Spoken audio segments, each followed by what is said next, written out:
Bom dia, despertos. Rodolfo Camilo aqui com mais uma mensagem do Reino de Deus para você que decidiu despertar. Falando com você hoje sobre escutando Deus. Escutando Deus. Um dia, ao colocar minha filha Manu na cama para dormir, como de costume, eu orei por ela e pedi a Deus que ela começasse a escutar mais Ele. Então ela me perguntou: papai, como escutar Deus? Eu disse: filha, escutar Deus é como se você descobrisse que em um campo, em uma fazenda, houvesse um tesouro muito valioso, escondido, e um dia você vai lá procurar, mas não encontra. No outro dia, você volta, passa o dia todo procurando e não encontra. Vai para casa frustrada, triste, mas no dia seguinte você volta. Começa a cavar, procura e não encontra, mas sente algo muito bom dentro de você enquanto você procura. Você sente que está perto. E esse sentimento faz então com que você decida comprar aquele campo, aquela fazenda. E você compra aquele campo e constrói ali a sua casa. Constrói também a sua vida, a sua família, tem filhos e o tempo passa. E todo dia você procura por aquele tesouro escondido. Com o passar dos anos, você procura literalmente por toda a fazenda, cada centímetro, mas não acha o tesouro. E descobre então que o tesouro que você tanto procurava estava dentro de você o tempo todo. Que aquele sentimento bom veio a partir da sua busca pelo tesouro. E aquele sentimento era o Espírito Santo que passou a habitar em você, porque viu que você estava buscando Deus. Assim é a nossa vida com Deus. Assim é como escutamos Deus. O Espírito Santo passa a habitar em nós na medida em que decidimos buscar as coisas do alto e passamos a construir a nossa vida em torno do tesouro, que é a palavra de Deus. E a primeira chave que eu quero deixar no seu coração hoje é: o segredo está em buscar, não em encontrar. Paulo chega em Atenas aproximadamente no ano 50 depois de Cristo e encontrou uma cidade dominada pela idolatria, com cerca de 30 mil estátuas de diferentes representações de deuses. Caminhando pela cidade, encontra um altar escrito ao Deus desconhecido. É nesse contexto que ele diz o que está em Atos capítulo 17, verso 22. Então Paulo, levantando-se no meio do aerópago, disse: Senhores atenienses, eu percebo que em tudo vocês são bastante religiosos, porque andando pela cidade e observando os objetos de culto que vocês têm, encontrei também um altar no qual aparece a seguinte inscrição: ao Deus desconhecido. Pois esse Deus que vocês adoram sem conhecer é precisamente aquele que eu lhes anuncio. O Deus que fez o mundo e tudo que nele existe, sendo ele o Senhor do céu e da terra, não habita em santuários feitos por mãos humanas, nem é servido por mãos humanas, como se precisasse de alguma coisa, pois ele mesmo é quem a todos dá vida, respiração e tudo mais. Paulo encontra ali uma brecha para apresentar o Deus Todo-Poderoso, Criador do Universo, para um povo idólatra. E ao fazer isso, ele enfatiza o princípio de que o nosso Deus não habita em lugares, templos ou santuários, que ele não precisa de nós, pelo contrário, é ele quem nos dá vida, respiração e tudo mais, somos nós que precisamos dele.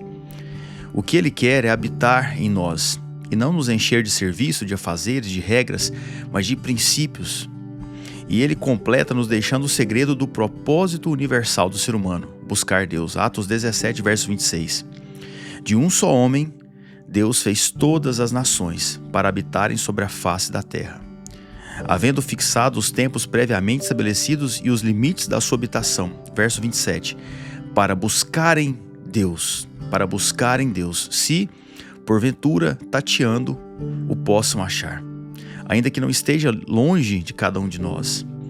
Entenda, o nosso propósito universal é buscar Deus, não necessariamente encontrar, porque haverá dias em que não iremos escutá-lo. Haverá dias sem respostas, dias de angústias, dias de processos íngremes e solitários. É como procurar algo no escuro, sabe? Tateando, andando e apalpando até encontrarmos aquilo que estamos procurando. E o segredo está em buscar, porque na medida em que o buscamos, nos tornamos mais parecidos com Ele. Como está escrito em Romanos capítulo 8, verso 9: Vós, porém, não estás na carne, mas no Espírito, se de fato o Espírito de Deus habita em vós. E se alguém não tem o Espírito de Deus, de Cristo, esse tal não é dele. É como se a Bíblia estivesse nos dizendo: ei, se Deus tornou o centro da sua vida, o Espírito vive em você. E aí entramos na segunda chave. Segunda chave: construa a sua vida baseada na palavra de Deus. Mateus 7, verso 24, Jesus diz: Todo aquele, pois, que ouve estas minhas palavras e as pratica, será comparado a um homem prudente que construiu a sua casa sobre a rocha. Como já falamos aqui, só sabemos onde está edificada a nossa vida quando vem o dia mau, a crise. O segredo aqui está em praticar. Só assim fundamentamos a nossa vida em firmes fundamentos. Ouvir é algo que podemos e fazemos passivamente. Praticar não. É algo ativo, algo que exige de nós um esforço. E como eu costumo dizer, o correto exige de nós esforço. Já o errado nasce do desleixo. É só deixar para lá. Então não se engane. Você irá encontrar resistência, tanto para ouvir quanto para praticar. Mas para praticar muito mais do que para ouvir. Veja o que diz Hebreus capítulo 5, verso 13 e 14. Ora, todo aquele que se alimenta de leite é inexperiente na palavra da justiça, porque é criança, mas o alimento sólido é para os adultos, para aqueles que, pela prática, têm as suas faculdades exercitadas para discernir não somente o bem, mas também o mal. Deixa eu clarear para você.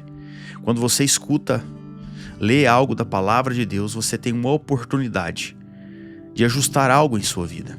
E se você não realiza esse ajuste, você não cresce, você permanece no mesmo estágio de fé. Agora, quando você escuta e de alguma forma aplica isso na sua vida, Deus lhe concede mais revelação, unção e poder para o novo nível de fé. Não é algo punitivo, não. Você pode só ouvir, mas precisa entender que a aplicação daquilo que você escuta pode te fazer caminhar por novos níveis de fé, de maturidade e de unção. Então decida construir a sua vida com Deus no centro, ouvindo e praticando a palavra de Deus. Só ela é capaz de dar discernimento para você. Terceira e última chave para encerrarmos: escute a voz dele. Apocalipse 3, verso 20 diz: Eis que estou à porta e bato. Se alguém ouvir a minha voz e abrir a porta, entrarei na sua casa e cearei com ele e ele comigo. Veja, Jesus disse que ele estava batendo a porta, mas enfatizou que precisávamos ouvir a sua voz, não as batidas na porta. Há uma diferença aqui. Talvez você não tenha se atentado a isso, mas entenda, ouvir as batidas na porta, nós podemos escutar até de longe, mas a voz de quem está do outro lado só conseguimos ouvir quando estamos perto. Deixa eu repetir para você. Ouvir as batidas na porta, podemos escutar até de longe, mas ouvir a voz de quem está do outro lado só conseguimos ouvir quando estamos de perto, quando estamos por perto. Talvez seja por isso que o verbo utilizado aqui para falar, se você ouvir a minha voz, nos originais em grego, é o verbo akou, que significa prestar atenção, considerar o que está sendo dito, perceber o sentido do que está sendo dito, conseguir aprender pela audição. É isso que nós precisamos fazer, estar atentos àquilo que Jesus quer falar e fazer em nossa vida. Para isso precisamos silenciar as vozes internas e os ruídos externos que nos impedem de prestar atenção ao que ele está dizendo. Sabe quando alguém te liga, você está em um lugar muito barulhento, e aí você fala: ei, espera aí, eu estou num lugar muito barulhento, eu vou sair um pouco para conseguir te ouvir? Você não consegue entender o que a pessoa está dizendo.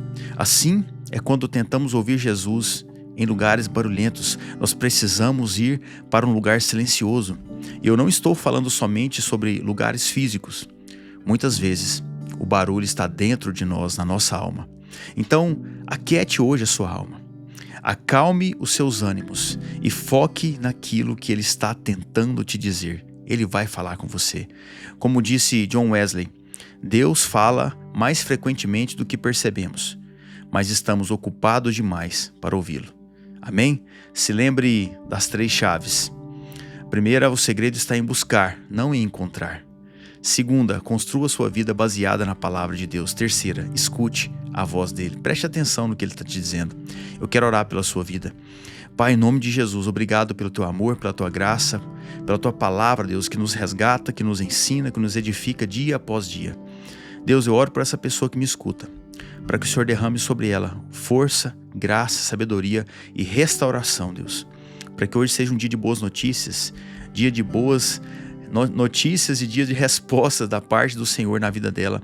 Em nome do Senhor Jesus, abençoe a vida financeira, a vida conjugal, a saúde física, a saúde emocional e conceda a ela dias de paz. Em nome do Senhor Jesus, amém? Se você lembrou de alguém, mande essa mensagem, mande esse áudio, o link, não sei por onde você está escutando, mande para alguém e deixe que Deus faça aquilo que precisa ser feito. E se você ainda não nos segue no Spotify, no YouTube, se inscreva lá, Rodolfo Camilo, se inscreva, ative as notificações e seja abençoado, edificado dia após dia, em nome de Jesus, amém? E eu termino te lembrando, desperta, tu que dormes, e Cristo te iluminará.